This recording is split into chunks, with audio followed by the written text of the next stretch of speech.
Bab 157. Berlutut meminta bantuan. Dengan formasi alam baka itu. Bagaimana kamu bisa tahu tentang formasi alam baka itu? Semua orang di dunia ini tahu bahwa ada sebuah formasi khusus untuk membunuh yang tersembunyi di bawah tanah kediaman Daniel. Seorang ahli alam bumi pun, kalau melangkah masuk ke dalam formasi itu, akan sulit untuk melarikan diri. Tidak ada yang tahu nama formasinya selain dia, Rustam Harsono dan Wahyu Pradana. Tapi Agam yang baru datang untuk pertama kalinya malah langsung bisa menyebutkan namanya langsung. Hal tersebut benar-benar mengejutkannya. Aku melihatnya, kata Agam dengan tenang. Jangan membual. Daniel sangat marah. Mana mungkin ada orang yang bisa melihat formasi yang terkubur jauh di bawah tanah?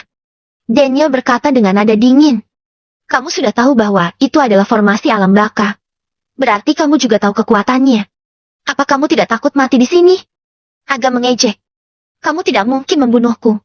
Kalau sampai aku mati, nggak akan ada yang bisa menyelamatkanmu. Stephen mengutuk. Bajingan. Sekarang sudah ada Master Science yang bisa merawat ayah angkatku. Sekarang dia sudah sehat dan pasti akan berumur panjang. Master Science. Agam melirik lelaki tua itu dan menggelengkan kepalanya. Ada apa sih dengan orang-orang zaman sekarang? Ada saja orang abal-abal yang bergelar Master, Guru besar, padahal nggak bisa apa-apa. Tanpa menunggu Master Science berbicara, Rustam langsung membalas dengan ketus. Lancang sekali kau. Master Science adalah anggota dari sekte Angsa Putih. Dia sudah diakui sebagai dokter ilahi. Berani-beraninya sampah tak berguna seperti kamu sembarang menuduh Master Science seperti itu. Agam menatap Daniel dan menggertak. Awalnya cuma sakit kepala biasa. Tapi malah orang seperti itu. Jadinya potong usia sendiri. Mungkin inilah karma untukmu. Daniel sedikit memicingkan mata. Bagaimana Agam tahu bahwa awalnya dia sakit kepala? Rustam mencibir dan berkata, Konyol! Ketua, aku sudah menyelidikinya. Pecundang ini memang bisa sedikit keterampilan medis. Sampai ada yang bilang bahwa Dr. Rendra dan Wayan Hendrawan salut sekali dengannya. Tapi sekarang dia malah berani sembarang menuduh Master Science dari sekte Angsa Putih. Aku rasa dia sendirilah yang dokter abal-abal. Enggak usah pedulikan kata-katanya. Sekte Angsa Putih? Agam memandang Master Science dan berkata dengan samar. Klan itu adalah klan pengobatan yang sudah berjalan relatif lama. Kenapa malah menghasilkan pecundang seperti itu? Apa karena kualitas sekte itu sudah menurun? Kurang aja. Master Science tiba-tiba membentak. Dari mana datangnya pecundang itu? Beraninya kamu mengejek sekte Angsa Putih? Jangan mentang-mentang karena latar belakangmu kuat. Kamu jadi semena-mena. Kalau kamu begitu terus, kamu malah akan membawa bencana bagi dirimu sendiri dan orang-orang di sekitarmu. Oh, iya. Agam memicingkan mata dan tertawa. Ada satu hal yang mau kutanyakan ke Master Science. Penyakit apa yang diderita Daniel Wangsa? Tentu saja aku tahu. Master Science sebenarnya tidak mau meladeni Agam. Tapi ada begitu banyak orang yang menyaksikan adegan ini, setidaknya dia harus menjaga nama baiknya. Dia mengelus janggutnya dan berkata, Pak Daniel pernah menderita beberapa luka pisau ketika dia masih muda. Lukanya membawa efek samping pada tulang belakang leher dan menyebabkan rasa sakit yang berlangsung. Terjadi penumpukan trombosit pada pembuluh jantungnya. Jadi suplai darah ke otak tidak mencukupi. Makanya Pak Daniel bisa sakit kepala. Agam tertawa dan berkata, Aku kira kamu pura-pura bego. Ternyata bukan pura-pura, tapi memang bodoh. Apa maksudmu? Hah? Jelaskan maksudmu atau akan kuberi kau pelajaran. Master Science merasa sangat terhina sampai seluruh tubuhnya bergetar ketika dia membentak Agam. Agam berkata dengan ringan. Sakit kepala Daniel bukan hanya karena cedera lamanya, tetapi juga karena kehadiran energi jahat di bagian dadanya. Energi itu mengganggu meridian dan menyebabkan rasa sakit di kepala. Kalau kamu membuka blokir meridian tanpa menghilangkan energi jahatnya, itu sama saja seperti meninggalkan harimau di kandang domba. Kalau energi jahat itu masuk ke hatinya, maka dia akan mati. Daniel mencibir. Dari tadi kamu terus bilang bahwa itu aku akan mati. Tapi kenapa aku menjadi lebih baik setelah Master saya memberiku akupuntur? Agam membalas dengan samar. Aku jelasi juga percuma. Kalau mau tahu, coba saja kamu tekan dahimu dengan keras. Nggak usah banyak omong kosong. Kurung dia. Setelah aku selesai menjamu Master Science, aku akan ke sana dan menghabisimu. Daniel tetap tidak percaya dan menyuruh seseorang untuk bawa Agam ke ruang bawah tanah. Tenang saja Master Science, aku akan menghukumnya dengan berat. Ayo kita makan dulu. Ujar Daniel Wangsa sambil tertawa. Tentu saja, pokoknya dia harus dihukum seberat-beratnya. Beraninya dia menghina sekte Angsa Putih. Master Saiyan mengelus janggutnya. Silakan. Ketika dia tiba di ruang VIP itu, Daniel Wangsa membiarkan Master Saiyan masuk lebih dulu. Dia berbalik dan menyuruh anak buahnya untuk membuat persiapan untuk menghadapi Agam dan kedua tawanan lainnya. Ia sudah siap untuk masuk ke ruang perjamuan. Melalui pantulan di ubin, dia melihat penampilannya sendiri. Meskipun dia merasa sangat baik dengan kondisinya sendiri, tapi pantulan wajahnya terlihat sangat kusam. Kata-kata Agam muncul lagi di benaknya. Setelah ragu-ragu sebentar, dia mencoba menjangkau dan menekan dahinya. Dia menekannya dengan pelan. Tidak lama kemudian dia merasakan hawa dingin mengepal di benaknya. Muncul rasa sakit yang membuatnya merasa kepalanya dibelah. Kemudian tercium bau darah. Huh! Seteguk darah tidak tahan dan menyembur keluar dari mulut Daniel. Pada saat yang sama, telinga dan lubang hidungnya juga mengeluarkan darah. Ketua! Bawahan yang di sebelah langsung terkejut dan buru-buru menopang Daniel berdiri. Wajah Daniel langsung menjadi pucat dan dia berteriak dengan ganas. Cepat! Cari seseorang dan selamatkan aku. Setelah dibawa ke ruang bawah tanah, Agam bertemu dengan Yesi Baskara dan Wahyu Pradana, seperti yang dia rencanakan. Agam! Pak Agam! Wahyu terkejut dan berkata, Ketua langsung pergi ke kota Primadona untuk menangkapmu. Aku yang datang sendiri ke sini. Agam tersenyum dengan tenang. Yesi mengedipkan matanya dan bertanya, apa kamu ke sini untuk menyelamatkanku? Ya, terharu. Agam menggoda. Aku terharu sekali. Kalau begitu, mau nggak kalau aku berikan tubuhku sebagai imbalan? Yesi maju dan mendekap lengan Agam di pelukannya. Tercium aroma wangi tubuhnya yang semerbak. Melihat lengannya yang dipeluk erat seperti itu, Agam mulai menjadi gelisah dalam beberapa saat.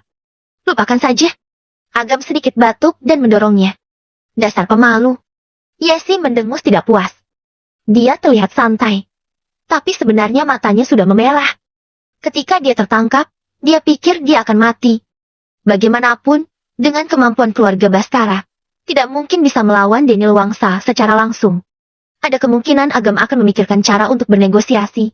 Tapi sepertinya tidak mungkin Agam akan masuk ke sarang harimau sendirian untuk menyelamatkannya. Dia tidak bodoh. Tapi tidak disangka Agam benar-benar datang. Dulu, Yesi cuma merasa bersyukur dan penasaran terhadap Agam. Tapi saat ini hatinya penuh dengan rasa haru dan perasaan yang dalam pada pria ini. Dia adalah seorang wanita kuat yang dididik sebagai calon pewaris keluarga Baskara sejak masih muda. Jadi dia tidak rela bergantung pada pria manapun. Tapi sekarang dia sangat menikmati perasaan ini. Asalkan Agam ada di sana, dia tidak merasa takut sama sekali. Wahyu pun tampak agak canggung melihat kelakuan kedua orang itu. Dia merasa seperti orang ketiga yang tidak diundang. Agam tidak punya pemikiran lain. Dia sengaja ke sana hanya untuk menemukan mereka berdua. Wahyu, kenapa kamu juga tertangkap? Agam bertanya dengan santai. Sebenarnya agak memalukan sih, kata Wahyu sambil tersenyum masam. Setelah saya pulang semalam, saya dapat berita internal bahwa Rustam menghasut ketua untuk bersiap dan membalas dendam. Padahal saya hendak memberitahu Anda. Tapi ketahuan oleh Rustam. Karena saya sudah berkhianat, saya pun ditahan di sini. Agam menepuk bahu Wahyu dan berkata, terima kasih. Bagaimanapun, aku akan selalu ingat jasamu. Wahyu Pradana menghela napas dan berkata, enggak usah, Pak Agam. Aku cuma enggak suka cara Rustam dan putranya menyelesaikan masalah. Aku juga enggak mau kamu dipermalukan oleh mereka. Oh, jadi begitu ya? Wahyu Pradana, bisa-bisanya kamu bantu orang luar. Mengecewakan sekali. Rustam berjalan menuruni tangga dari luar. Stephen juga dibawa turun oleh pengawalnya dengan kursi roda. Rustam Harsono, jangan munafik. Kamu tahu persis apa yang sudah kamu lakukan padaku selama bertahun-tahun. Persahabatan kita sudah hilang sejak lama. Enggak usah pura-pura, aku jadi merasa jijik. Wahyu juga seorang pria dengan temperamen tinggi. Amarahnya muncul seketika dan dia langsung membentak pria di hadapannya. Ya sudah, kalau memang itu maumu, sebagai mantan sahabatmu, aku akan selalu mendoakanmu supaya bisa istirahat dengan tenang. Rustam melambaikan tangannya, dan beberapa preman di belakangnya segera mengangkat senjata mereka dan membidik ketiga orang itu. Stephen menjilat bibirnya dan berkata, Ayah, sisakan wanita itu untukku. Aku mau memenjarakannya dan menjadikannya sebagai budakku. Waduh, kok pemikiran kita sama sih? Rustam memicingkan mata dan pula-pula terkejut dengan pernyataan anaknya. Yesi adalah satu-satunya cucu Harsa Baskara. Kalau kita bisa mengendalikannya, Cepat atau lambat keluarga Baskara akan jatuh ke tangan kita. Enggak sulit kok. Asalkan kita berdua bisa melatihnya dengan baik. Dia pasti akan balik memohon untuk berlutut dan melayani kita setiap hari. Mendengarkan ucapan kedua orang itu, Yesi mengepalkan tangannya dengan penuh amarah. Wahyu merobek jaketnya dan berkata, Pak Agam, hanya ada 2 orang yang aku kagumi dalam hidupku. Kamu adalah salah satunya. Jadi aku akan menurutimu. Cepat bawa kakak Ipa dan pergi. Aku akan menahan mereka. Agam tersenyum dan berkata, Jangan khawatir, sebentar lagi kita bisa keluar. Candaan apa itu? Ini wilayah grup 5 danau. Memangnya siapa yang berani menyelamatkanmu? Daniel Wangsa. Dia akan memohon padaku untuk menyelamatkannya. Ketua kita akan memohon padamu. Otakmu rusak ya? Hahaha. Rustam dan Stephen tertawa, dan bahkan preman di belakang mereka juga ikut cekikikan. Agam menggelengkan kepalanya dan melihat ke langit-langit di atas kepalanya. Udah datang. Detik berikutnya, pengikut pribadi Daniel berlari turun. Karena buru-buru, dia terpeleset sampai jatuh dan penuh dengan luka. Tapi dia tidak peduli dengan rasa sakitnya dan langsung berlutut di tanah sambil berkata dengan suara gemetar. Pak Agam, ketua kami memohon bantuan Anda untuk menyelamatkannya. Bab 158, semudah membalikan tangan. Apa? Mendengar ucapan pengawal itu, bukan hanya Rustam dan bawahannya. Bahkan Yesi dan Wahyu pun ikut tercengang. Rustam langsung bereaksi dan berkata dengan wajah suram. Marto, jadi sekarang kamu mulai sembarang menyebarkan pesan palsu ya? Jangan kira aku gak berani menghabisimu karena kamu pengawal pribadi kepercayaan ketua. Marto berkata dengan suara rendah. Pak Harsono, ada banyak pendarahan di berbagai bagian tubuh ketua. Dia sudah sekarat. Kalau sampai terlambat menyelamatinya, memangnya kamu mau tanggung jawab? Rustam tercengang dan berkata, Tadi kan ketua sudah baik-baik saja. Kenapa bisa tiba-tiba sekarat? Marto menghadap Agam dan berkata, Pak Agam, Master Science sudah coba menyelamatkannya, tapi tetap tidak efektif. Kata ketua cuma Anda yang bisa menyelamatkannya. Kalian menculik teman-temanku. Kamu pikir aku akan menyelamatkannya? Agam berkata dengan santai. Walaupun dia bisa, bukan berarti dia akan menyelamatkan orang yang menyerang teman dan kerabatnya. Marto menelan dan berkata, Semua ini salah kami. Harus bagaimana supaya Anda bersedia menyelamatkan ketua? Agam melirik Rustam dan berkata, Menodongkan pistol padaku. Apa itu caramu memohon bantuanku? Marto mengerti dan mengangkat tangannya untuk menjentikan jari. Dalam sekejap, sekelompok orang bergegas turun dan langsung meringkus pengawal bersenjata Rustam. Rustam pun langsung marah. Marto, aku adalah direktur grup 5 danau. Kamu cuma seorang pengawal. Berani-beraninya kamu melawan perintah. Kamu mau memberontak ya? Marto mengabaikannya dan berkata kepada Agam. Ayo kita ke sana sekarang. Wahyu menghampirinya dan berkata dengan suara pelan. Pak Agam, ada 4-5 ribu orang di grup 5 danau.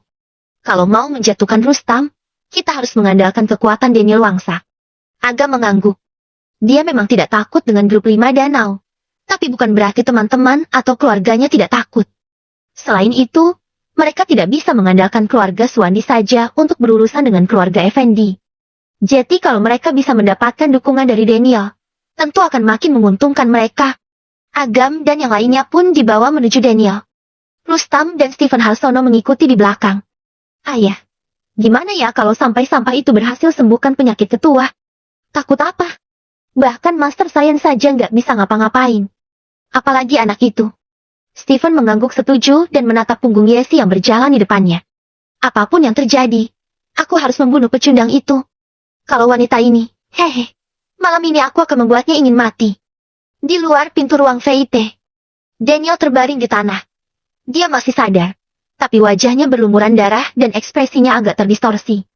Situasinya kritis, Master Science sedang terburu-buru menerapkan akupuntur. Master Science, bukannya kamu dari sekte Angsa Putih? Kenapa kondisi ketua malah makin buruk?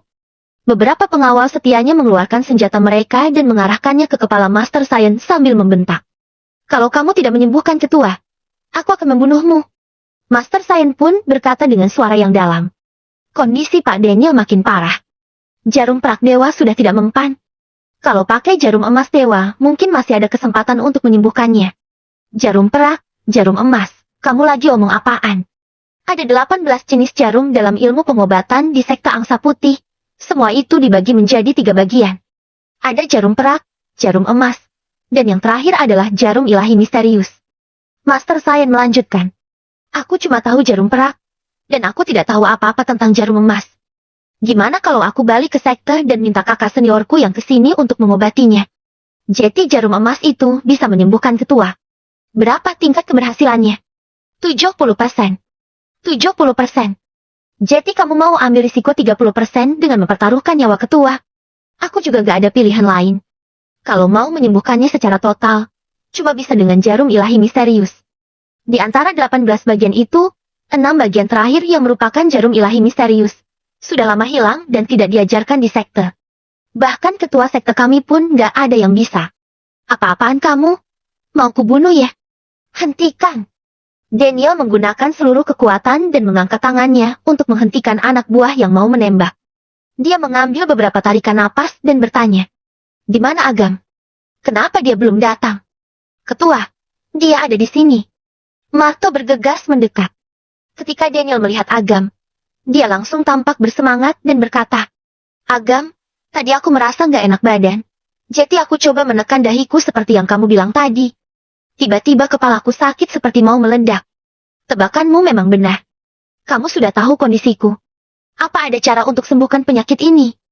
Sebelum Agam bisa mengatakan apa-apa, Rustam langsung maju dan berkata, Ketua, kamu sudah jatuh ke perangkap orang ini. Kalau bukan karena dia yang menyuruhmu menekan dahi, pasti kondisi ketua akan tetap baik-baik saja. Jangan percaya dengan omong kosongnya lagi. Melihat ada kesempatan, Master Saiyan mencoba menyalahkan Agam dan ikut memprovokasi. Pak Daniel, saya sudah mempraktikkan ilmu pengobatan selama bertahun-tahun dan memiliki banyak sekali pengalaman. Bisa kupastikan bahwa di saat kamu menekan dahimu, energi dan darah langsung melonjak dan terjadi komplikasi. Makanya kondisimu sekarang makin parah. Semua ini karena anak itu. Jangan percaya lagi dengannya. Energi dan darah melonjak. Sembarangan saja. Agam mencibir. Bajingan, begitu caramu berbicara dengan orang tua. Dasar tidak tahu sopan santun. Master Saiyan berkata dengan penuh kemarahan. Dasar pecundang, jangan banyak omong kosong. Kamu baru umur 20-an, baru punya sedikit keahlian seni bela diri. Sekarang malah mau membandingkan dirimu dengan Master Saiyan. Kalau memang mampu, cobalah. Kalau ketua tidak sembuh, kamu akan kubunuh. Rustam menyimpulkan bahwa Agam sama sekali tidak memahami keterampilan medis dan dengan sengaja menjebaknya. Sakit di kepalanya makin parah. Terasa seperti terbelah jadi dua.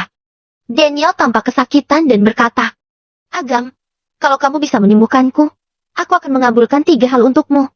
Semua orang di sini jadi saksi. Aku tidak akan pernah mengingkari janjiku. Boleh juga. Agam sedikit tersenyum. Dia pun menunjuk ke arah Rustam dan putranya. Aku mau mereka mati. Boleh. Ekspresi Rustam dan putranya langsung berubah drastis. Boleh. Daniel tidak ragu-ragu. Dengan wajahnya yang penuh dengan tekad, dia langsung mengiyakannya. Pada saat yang sama, beberapa petinggi dan preman berkumpul dan memblokir jalan dari Rustam dan putranya. Rustam tampak kesal dan malu. Beberapa saat kemudian, dia dengan tegas berkata, Nak, kalau memang kamu bisa sembuhkan ketua, aku akan memotong kepalaku sendiri. Pada saat seperti ini, lebih baik menunjukkan loyalitasnya. Terutama karena dia tidak percaya bahwa Agam bisa menyembuhkan Daniel. Aku juga. Tukar nyawaku dengan nyawa ayah angkatku. Stephen mengikuti ayahnya untuk menunjukkan kesetiaannya. Oke, aku akan menyembuhkannya. Agam setuju. Yesi tahu apa yang direncanakan Rustam. Dia langsung menasihati. Agam, tenang dulu. Gimana kalau sampai gagal? Pak Agam, jangan terlalu impulsif. Jangan sampai Anda terseret ke masalah ini. Wahyu juga jadi cemas. Grup 5 Danau punya cabang bisnis yang bervariasi. Meskipun ukuran mereka lebih kecil daripada 4 keluarga bergengsi, tapi kekuatan mereka secara keseluruhan tidak dapat diremehkan. Berkuasa baik di dunia hitam ataupun putih. Kalau dia gagal mengobati atau bahkan tidak sengaja membunuh Daniel, maka Agam akan menjadi seorang pendosa bagi seluruh anggota grup 5 Danau. Kalau sampai terjadi, maka Agam dan teman-teman serta kerabatnya akan dibunuh seumur hidup. Tenang saja, ini gampang kok. Segampang membalikan telapak tangan. Kata Agam dengan senyum acuh tak acuh. Ngeselin banget sih. Kenapa kamu nggak mau dengar nasihat kita? Wajah Yesi memerah karena kesal. Napasnya pun jadi makin menggebu. Mendengar ucapan Agam, Daniel dan petinggi di sekitarnya langsung mengerutkan kening. Semudah membalikan telapak tangan. Penyakit yang tidak bisa disembuhkan Master Science dari sekte Angsa Putih adalah hal yang gampang baginya. Arogan sekali. Meskipun Master Science gagal menyembuhkan Daniel, tetap saja kemampuan dan keterampilan medisnya tidak dapat disangkal. Andaikan semua tetua dan senior Master Science ada di sana pun tidak akan ada yang berani mengucapkan kata-kata seperti itu. Padahal dia cuma seorang pemuda biasa. Kenapa bisa begitu percaya diri? Di saat itu, bukan cuma orang-orang di sekitarnya. Bahkan Daniel sendiri pun mulai ragu apakah agam. Apa mungkin dia cuma membual? Rustam dan anaknya saling memandang dan tersenyum sinis. Bahkan Master Science saja tidak berdaya. Mana mungkin agam bisa menyelesaikan masalah ini dengan mudah. Orang seperti itu biasanya suka membual dan menipu. Agam mengeluarkan sekotak jarum perak dari sakunya dan berkata, "Ayo kita mulai." Daniel pun tercengang dan bertanya, "Kamu tidak memeriksa denyut nadiku dulu?" Dia sudah lama sakit dan menderita. Sebenarnya penyakit ini sudah pernah kambuh 2 kali. Ada banyak dokter ilahi yang dia undang dan semuanya mengatakan bahwa pengobatannya akan memakan waktu lama. Namun Agam malah tidak menanyakan kondisinya sama sekali dan langsung ingin memberikan jarum akupuntur. Sama seperti ketika kamu pergi ke rumah sakit dan tanpa memeriksa apapun. Dokter langsung meminta kamu untuk baring dan memulai operasi. Orang normal manapun pasti tidak bisa diterima hal tersebut. Enggak perlu. Itu hanya akan menunda waktu. Kalau begitu, tolong bantuannya ya, Agam. Daniel menarik napas dalam-dalam. Kepalanya terasa seperti terbelah, seluruh tubuhnya menggigil, dan kesadarannya menjadi makin kabur. Karena kondisinya yang makin kritis, dia hanya bisa memilih untuk percaya dengan Agam. "Ketua, tolong pikirkan baik-baik." Para petinggi grup lainnya ketakutan. Kalau terjadi apa-apa pada Daniel, maka seluruh grup 5 danau akan jadi hancur. Pak Agam kelihatannya sangat percaya diri. Kenapa aku harus takut? Daniel memang layak menjadi pimpinan mereka. Di saat kritis seperti ini, dia mengerahkan keberaniannya dan membuat pilihan yang tepat. Agam membuka sebuah kotak, menjentikan jarinya, dan sebuah jarum perak langsung terbang dan mengambang di hadapannya. Di bawah cahaya lampu, jarum itu tampak terang seperti sebuah permata. Wus! Jarum perak tersebut sedikit bergetar di udara dan tampak seperti dikendalikan oleh kekuatan tertentu. Melayang dan menekan secara akurat ke titik akupuntur di dahi Daniel. Titik akupuntur Towe. Titik akupuntur Feji. Titik akupuntur Yang Bai. Titik akupuntur Bai Hui. Titik akupuntur Hauding. Titik akupuntur Fengfu. Titik akupuntur Kicha. Titik akupuntur Daying. Titik akupuntur Rening. Jarum perak Agam mengamang dan bergerak dengan sangat lugas. Gerakannya akurat menusuk berbagai titik penting, bahkan bisa berputar di udara dan menembus ke sudut mati di belakang kepala Daniel. Jarum perak tersebut bukan hanya alat, tapi bagaikan tangan yang fleksibel, dikendalikan oleh Agam sesuka hati. Satu demi satu, jarum perak terhubung seperti garis berwarna perak di udara. Setiap jarak dan kedalaman akupunturnya dikendalikan dengan tepat. Setelah maju ke penilaian hidup tingkat kedua, kekuatan Agam juga terus meningkat dengan stabil. Sekarang, menggunakan teknik jarum ilahi misterius ataupun menggunakan energinya untuk mengendalikan jarum, semua itu tidak lagi sesulit sebelumnya. Rustam, putranya, serta para petinggi di sekitarnya jadi tercengang melihat adegan ini. Mereka tidak bisa percaya dengan apa yang mereka saksikan. Tanpa keterampilan medis sama sekali, mereka bisa juga tahu bahwa teknik yang digunakan Agam sangat luar biasa. Bahkan beberapa ahli pengobatan kuno yang sudah berpengalaman selama beberapa dekade pun tidak akan bisa melakukannya. Mereka juga pernah melihat Master Science menerapkan akupuntur. Tapi tidak selugas dan segesit Agam. Semua jarum perak dikontrol untuk tetap mengambang di udara. Kemudian satu persatu secara akurat jatuh ke titik akupuntur yang mau dituju. Kedalaman dan posisinya sangat akurat. Tidak hanya perlu banyak pengalaman, tetapi juga dukungan dari kekuatan spiritual dan kekuatan mental yang kuat. Banyak orang yang pasti akan menyerah begitu tahu betapa menantangnya teknik ini. Gunakan energi untuk mengendalikan jarum. Master Science cuma bisa tercengang, pikirannya hanya penuh dengan kata-kata tersebut. Bab 159. Aku sudah baik-baik saja. Dia tidak pernah membayangkan bahwa itu orang di hadapannya, yang tampak sangat muda dan arogan, benar-benar sudah mencapai alam kehidupan. Padahal Master Science dilatih secara khusus oleh sektenya sejak dia masih kecil, mendapat bantuan dari berbagai benda langka. Pada usianya yang ke-62 tahun ini, dia baru bisa mencapai setengahnya dari tingkat alam kehidupan. Kalau dia benar-benar mau coba menerobos ke alam kehidupan, Setidaknya perlu waktu latihan 5 tahun berturut-turut tanpa henti. Berarti Agam sudah mencapai apa yang telah dia kejar selama sebagian besar hidupnya di usia yang masih sangat muda. Fakta ini tentunya sangat menyakitkan baginya. Daniel pun menatap dan menyaksikan Agam menerapkan jarum pra ke tubuhnya dengan sangat akurat. Dia pun merasakan gelombang ketakutan melonjak dari lubuk hatinya. Benar sekali. Dia sebagai seorang raja dunia bawah tanah di wilayah timur. Hatinya penuh dengan ketakutan. Daniel pernah secara sekilas mendengar tentang kemampuan Agam. Tapi dia tidak pernah terlalu percaya dan menganggapnya serius. Bagaimanapun juga, seorang pemuda tanpa kekuatan khusus dan latar belakang yang kuat mana mungkin bisa memiliki energi dan keterampilan medis yang begitu luar biasa. Siapapun yang mendengarnya pasti akan berpikir bahwa itu hanya rumor yang tidak kredibel. Terutama ketika dia bertemu dengannya secara langsung. Dia tidak mendeteksi kekuatan spiritual khusus apapun yang biasanya dimiliki oleh tabib kuno di tubuh Agam. Hal ini membuatnya makin yakin bahwa itu Agam adalah pembohong dan pembual. Makanya dia berani memperlakukannya seperti itu.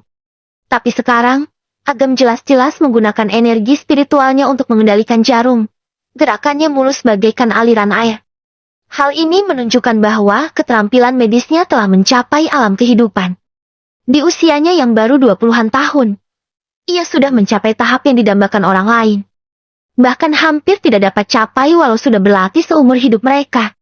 Begitu melihat keahlian Agam, siapapun tidak akan percaya bahwa dia adalah orang biasa. Tidak disangka dia malah memprovokasi seseorang yang begitu menakutkan. Yesi mengerutkan bibir merahnya dan melihat metode terapi akupuntur Agam. Tenang, tenang dan sempurna.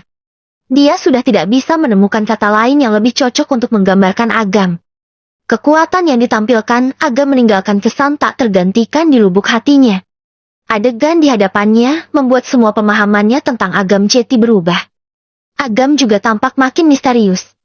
Lebih dari setengah bulan yang lalu, orang ini jelas-jelas hanya seorang menantu yang tinggal di rumah mertua. Pengecut dan tak berguna. Sekarang dia tidak hanya punya kekuatan yang begitu menakutkan, tetapi juga keterampilan medis yang tak tertandingi. Selain itu, dia juga seorang master Feng Shui yang tidak bisa diremehkan. Yesi melihat ekspresi orang-orang di sekitarnya yang masih tercengang.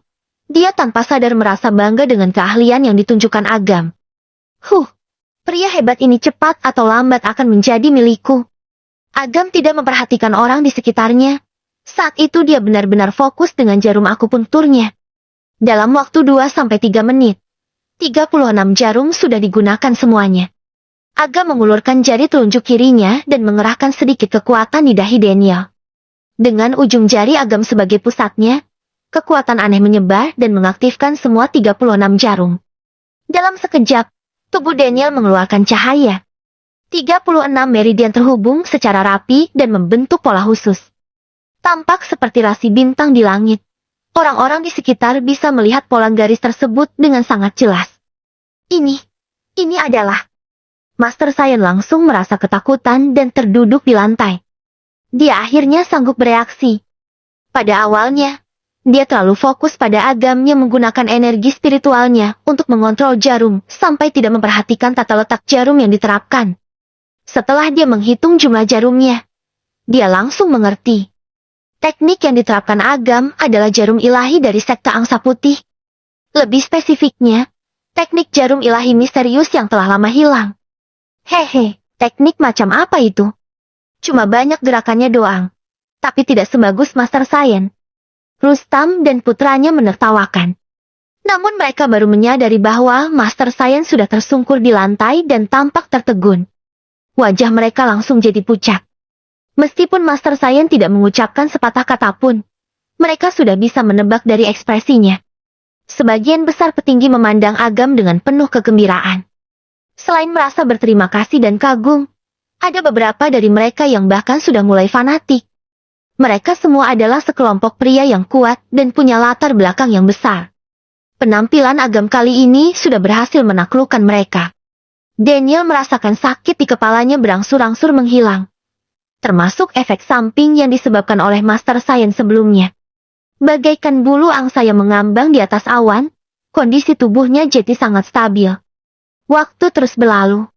Semua orang menatap Daniel dengan napas tertahan. Masing-masing masih melamun dengan pikiran mereka sendiri. Ambil. 5 menit kemudian, Agam melepaskan jarinya. Dalam sekejap, 36 jarum perak lepas dari tubuh Daniel dan mengambang di udara selama beberapa detik, kemudian jatuh dengan rapi ke dalam kotak. Setelah selesai, Daniel mencoba berdiri. Begitu dia bangun dan berdiri dengan stabil, malah langsung memuntahkan darah dari mulutnya, mengenai Rustam dan anaknya sampai bersimbah darah. Rustam dan anaknya merasakan darah hangat mengalir melalui wajah mereka. Tercium bau darah yang begitu pekat. Jantung mereka hampir saja melompat keluar dari tenggorokan. Beberapa detik kemudian, Rustam menunjuk ke arah Agam dan berteriak. Bajingan! Berani-beraninya kamu mencelakai ketua di hadapan kita. Akan kubunuh kau sekarang. Sambil berbicara, dia mengeluarkan sebilah pisau saku dan menusuknya langsung ke dada Agam. Pokoknya serang duluan. Bagaimanapun, Agam harus mati. Kalau tidak, akan ada lebih banyak masalah di masa depan. Bab 160. Memenuhi janji. Awas! Wahyu sudah mengenal kepribadian Rustam dengan sangat baik. Oleh karena itu dia sudah bersiap-siap di samping. Begitu Rustam menyerang, dia langsung menendang Rustam ke dinding. Wahyu bergegas maju, mengangkat tangan Rustam dan langsung dia patahkan dengan satu tendangan. Prak! Huk! Rustam gemetaran dan menahan rasa sakit yang luar biasa. Dia menggertak giginya dan berkata, Wahyu Pradana, kamu benar-benar keterlaluan sekali. Sekarang malah membantu orang luar, dasar pengkhianat. Wahyu mencibir. Demi melindungi anakmu, kamu malah menyinggung Pak Agam. Apa kamu gak pikirkan nasib saudara-saudara kita yang lainnya? Memangnya kenapa kalau aku membela anakku? Stephen anak angkat ketua. Wajar juga sebagai ayah angkat untuk membantu anaknya. Bukan? Rustam membentak dengan sangat ganas. Aku tidak punya anak seperti itu. Daniel membentak juga, terdengar seperti raungan raja singa. Semua orang yang mendengarnya langsung gemetar, termasuk Rustam. Daniel langsung memegang dinding dan tampak terengah-engah. Orang di sebelahnya ingin membantu, tetapi dia hanya menepiskan. Aku sudah baik-baik saja, tidak butuh bantuan. Stephen berkata dengan ngeri. Ayah angkat, tapi memuntahkan begitu banyak darah. Agam berkata dengan samar. Itu darah yang ada di otaknya. Enggak akan menyebabkan kerusakan sama sekali pada tubuhnya.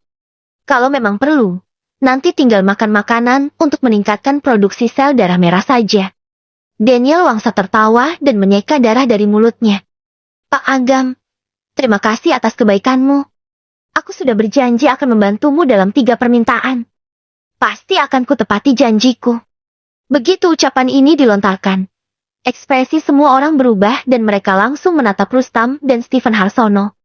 Wajah mereka langsung pucat pasi dengan tatapan yang dipenuhi kepanikan dan keputusasaan. Dengan segera Rustam bangun dari lantai dan merangkak serta berlutut ke Daniel. Stephen tampak ketakutan dan terjatuh saat menopang dirinya dari kursi roda. Lututnya langsung mendarat di lantai. Kakinya yang baru mulai pulih jadi patah lagi. Dulu kalau dia terluka sedikit pun, pasti akan berteriak kesakitan. Tapi sekarang seluruh tubuhnya dingin dan mati rasa karena ketakutan. Jadi dia sama sekali tidak peduli dengan rasa sakit dan ikut berlutut bersama ayahnya. Ketua, saya telah bersama Anda selama bertahun-tahun. Sudah bekerja keras untuk grup kita. Jangan bunuh saya cuma demi orang luar seperti itu. Ayah, aku anak angkat ayah. Lebih baik dari anakmu sendiri. Jangan bunuh aku begitu saja. Kesombongan yang sebelumnya sudah sirna dari kedua orang tersebut. Mereka bersujud kepada Daniel dengan wajah penuh ingus dan air mata. Tubuh mereka bergetar seperti anak burung puyuh yang baru lahir. Daniel mencibir dan berkata, padahal sebelumnya bukan itu yang kalian bilang. Ayo, siapa yang bisa kasih tahu apa yang mereka katakan sebelumnya? Pak, 2 orang ini tadi bilang bahwa mereka rela mati asalkan Pak Agam bisa menyembuhkan Anda. Hahaha, padahal tadi masih angkuh sekali. Para petinggi lainnya mengejek dengan keras.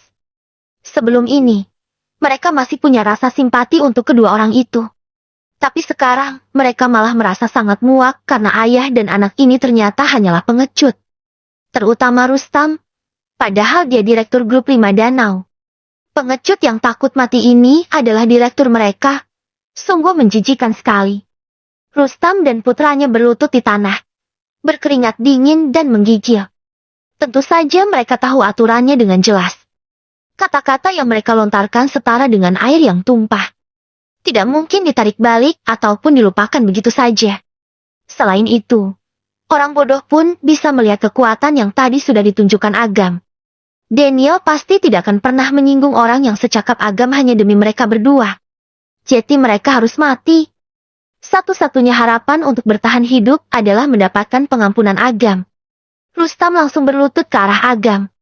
Awalnya Stephen menolak berlutut, tapi Rustam langsung menyeretnya dan menekannya di lantai. Dia berkata dengan suara gemetar, "Pak Agam, sebelumnya kami bodoh dan tidak tahu diri, malah memprovokasi Anda. Tolong ampuni kami. Maafkan kami berdua. Maafkan kalian." Agam berkata tatapan dingin. "Kalau kalian tidak senang, datang saja langsung untuk berurusan dengan aku. Kalian akan kuhadapi kapan saja. Tapi kamu sudah melakukan kesalahan. Kamu seharusnya tidak menyerang orang-orang di sekitar aku. Yesi Baskara dan Wahyu Pradana. Mereka semua teman-teman aku. Kalau kamu menyerang mereka, berarti kamu sudah menginjak-injak kesabaranku." Wahyu berkata, "Kalau bukan karena kekuatan Pak Agam, hari ini ketua mungkin akan mati gara-gara kalian. Dari awal kalian sudah mengincar hidup Pak Agam. Kenapa Pak Agam harus memaafkan kamu?" Daniel berkata dengan samar. "Benar," kata Wahyu. "Rustam, kalian berdua yang salah duluan. Jadi silakan pergi duluan. Aku akan menyusulmu beberapa dekade lagi." Setelah mengatakan itu, Daniel mengangkat tangannya dan beberapa pengawal tampak mengangkat senjata mereka untuk membidik kepala Rustam. Tiba-tiba, Rustam melompat dari lantai dengan cepat.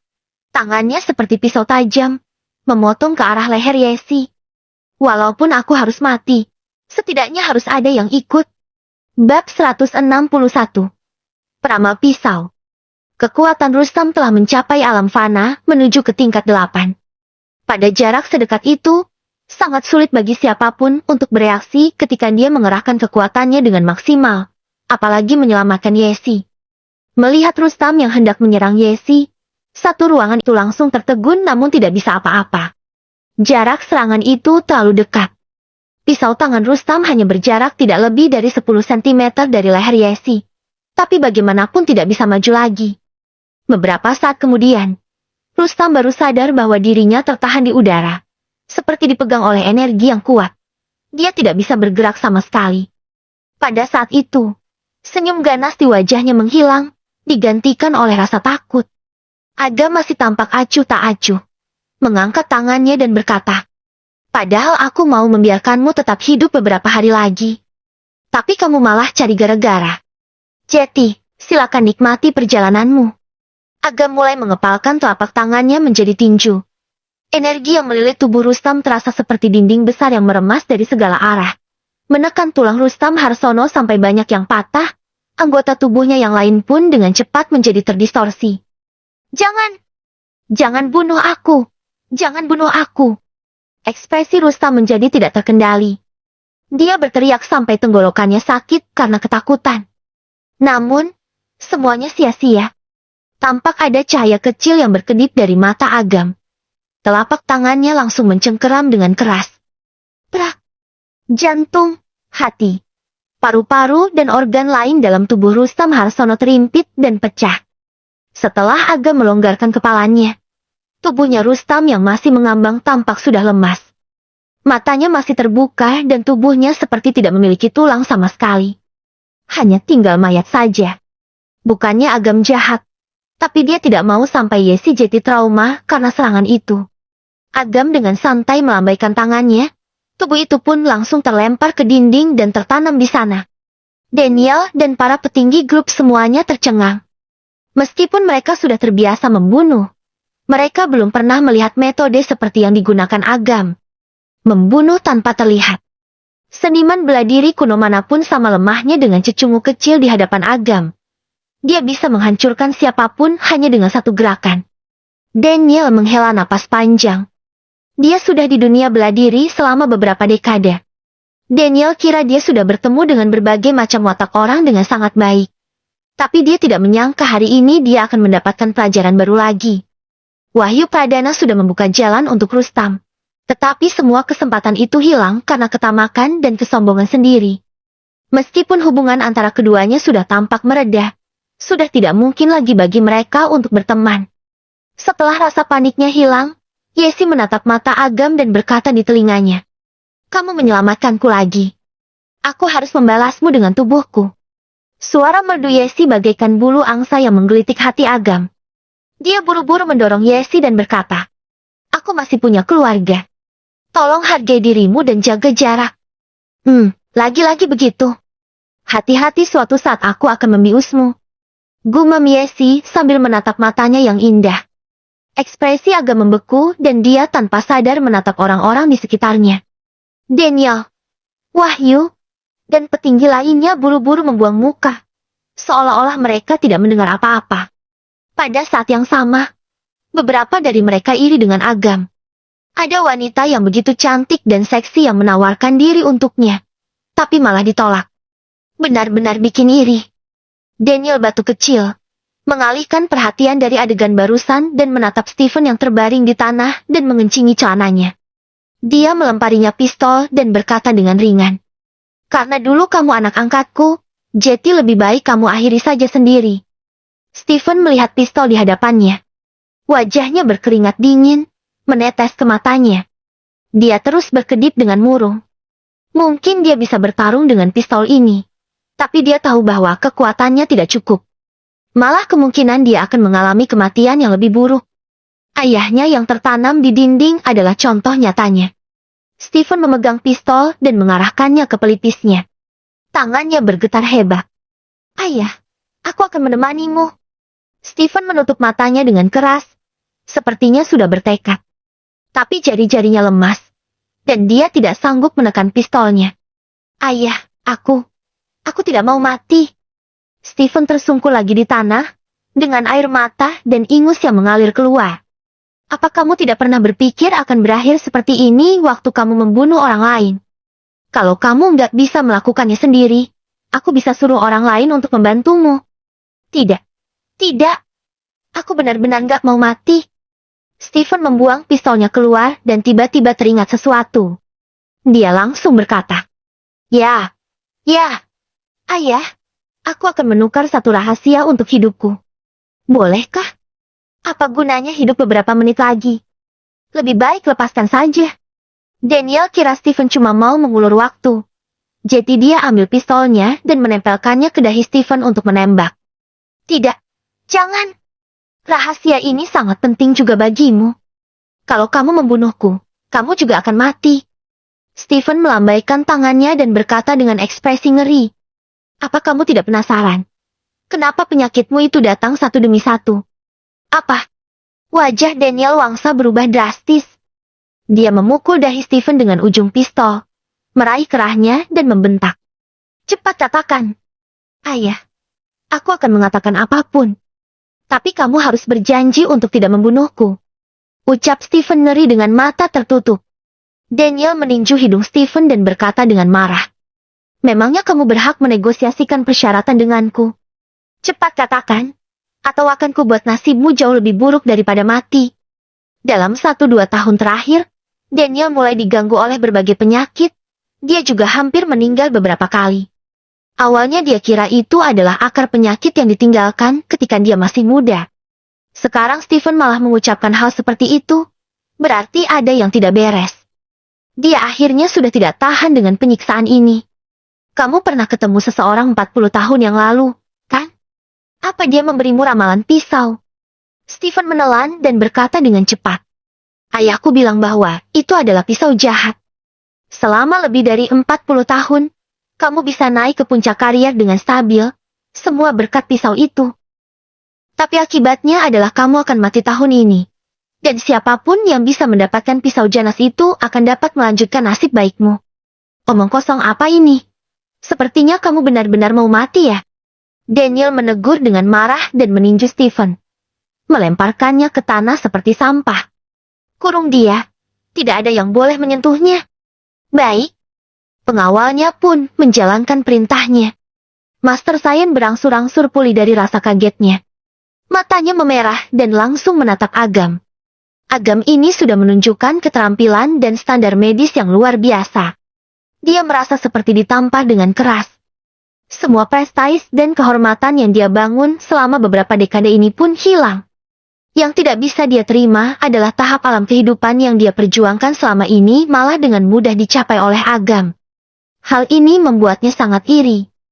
Namun, setelah menenangkan diri, hatinya kembali dipenuhi dengan rasa gembira. Pemuda ini menguasai teknik jarum ilahi misterius dari sekte Angsa Putih yang sudah lama hilang. Kalau dia melaporkannya kembali ke sekte Angsa Putih, berarti dia kontribusinya sangat besar. Kan? Dia pasti akan mendapat kesempatan di pemilihan tetua sekte besok. Dia menahan kegembiraan di hatinya dan berkata kepada Daniel dengan wajah datar. Pak Daniel, aku tidak bisa membantumu kali ini. Jetty nggak perlu bayar.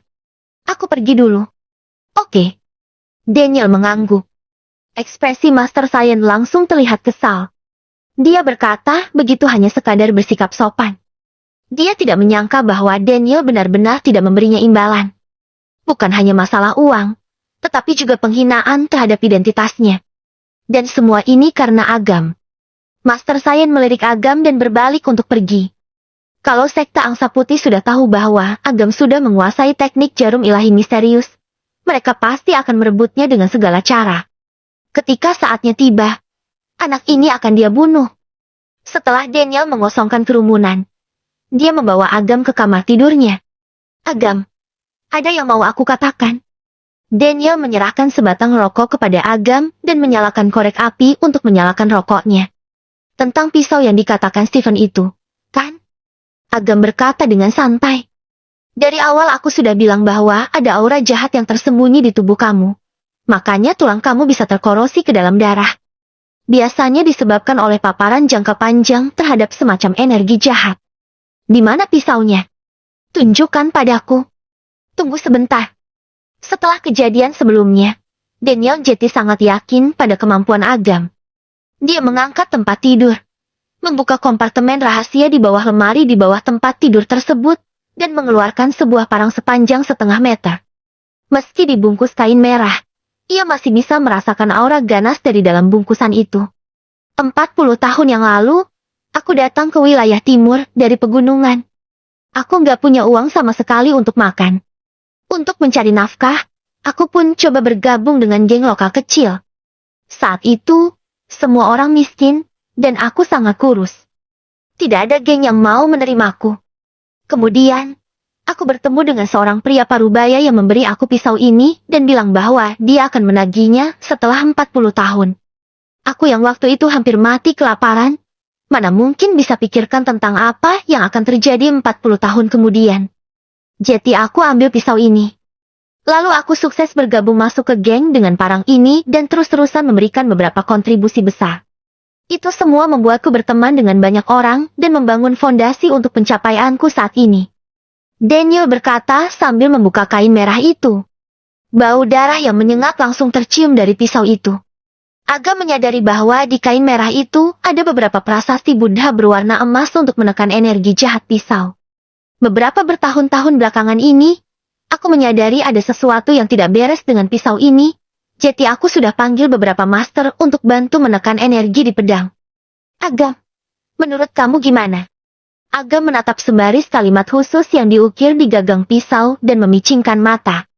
Prasasti di atasnya adalah tulisan jahat, digunakan untuk menuduh, mencelakai, dan mengalihkan keberuntungan. Memang benar kata Stephen. Pisau ini adalah pisau jahat. Ah, ini, memangnya ada pisau jahat seperti itu? Daniel terkejut.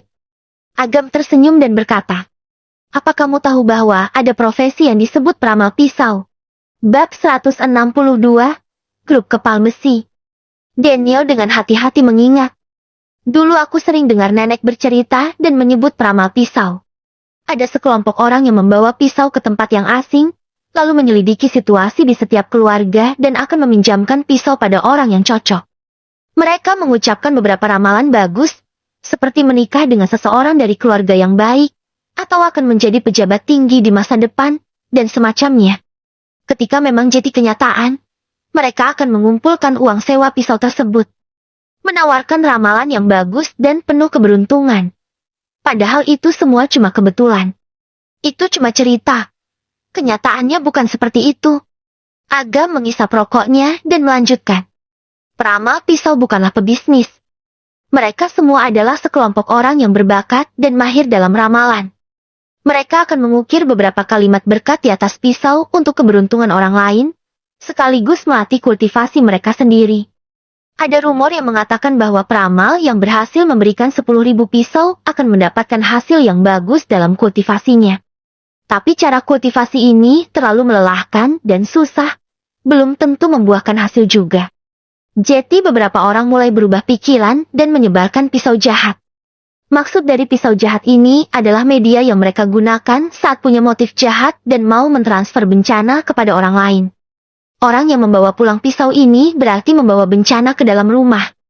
Itulah adalah pisau jahat. Agam bisa begitu paham tentang peramal pisau karena Pak Edi. Ketika Pak Edi memamerkan pisau kukrinya, Agam langsung memperhatikan tulisan jahat di atasnya dan memperingatkan Pak Edi untuk berhati-hati.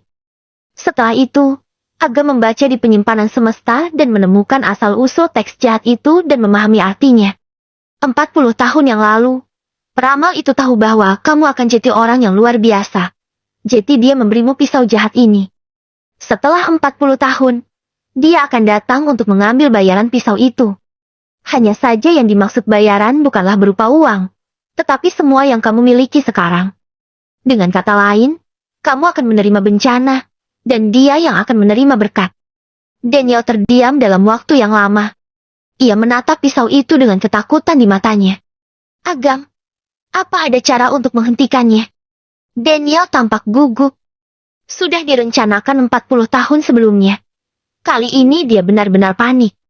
Dia terlihat seperti pria kuat yang gagah. Ternyata dia bagaikan sapi yang dicocok hidungnya. Dan sebentar lagi orang lainlah yang akan memanen semua hasil kerja kerasnya. Kenyataan memang kejam.